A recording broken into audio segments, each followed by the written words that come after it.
Hi, இது வந்து பார்த்தீங்கன்னா வெள்ளிக்கிழமை காலையிலே அன்றைக்கி வந்து காலையிலே ஒரு 6 to 7க்கு சாமி கும்பிட்டுலான்னு சொல்லிட்டு ஒரு 6 மணிக்கு தான் எழுந்தேன். கொஞ்சம் வேகமாக வந்து தண்ணிலாம் தெளிச்சிட்டு வந்து குளிச்சுட்டு அதுக்கப்புறம் விளக்கேற்றி சாமியை வந்து 7 மணிக்குள்ளே வந்து கும்பிட்டாச்சு.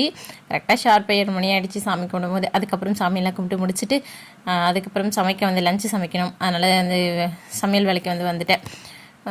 பருப்பெல்லாம் வேகப்பட்டது ஒரு சைடில் தண்ணி சாதத்துக்கு வச்சுட்டு அதுக்கப்புறம் மாடி செடிக்கு வந்து கீரை விதை போட்டிருக்கிறேன். தினமும் தண்ணி ஊற்றினா தான் வந்து பார்த்திங்கன்னா நல்லாயிருக்கு, இல்லைனா வந்து வாடி போன மாதிரி ஆகிடுது. நேற்று வந்து தண்ணி ஊற்றல, அதனால் காலையிலே வந்து தண்ணி ஊற்றிட்டு போயிடலாம் அப்படின்னு சொல்லிட்டு வந்தேன். இந்த விதைலாம் பாருங்கள், கீரை செடி தான் இது. காலையிலே கொஞ்சம் ஃப்ரெஷ்ஷாக இருப்பாங்க, ஈவினிங் ஆனவனா வாடி போயிடுவாங்க.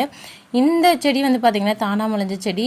நான் வைக்கிற செடியை விட தானாக முளைஞ்சு வர செடி தான் வந்து பார்த்திங்கன்னா நிறைய காய் வைக்குது. நல்லா பச்சை மிளகாய் நிறைய வந்து வச்சுருந்துச்சு, பார்க்கும்போது சந்தோஷமாக இருந்துச்சு. செடி மாடி செடியில் ஏதாச்சும் ஒன்று நல்லா வளர்ந்து வந்துச்சுன்னு வச்சுக்கோங்களேன், அவ்வளோ ஒரு சந்தோஷமாக இருக்குது. அது யானே தெரியல.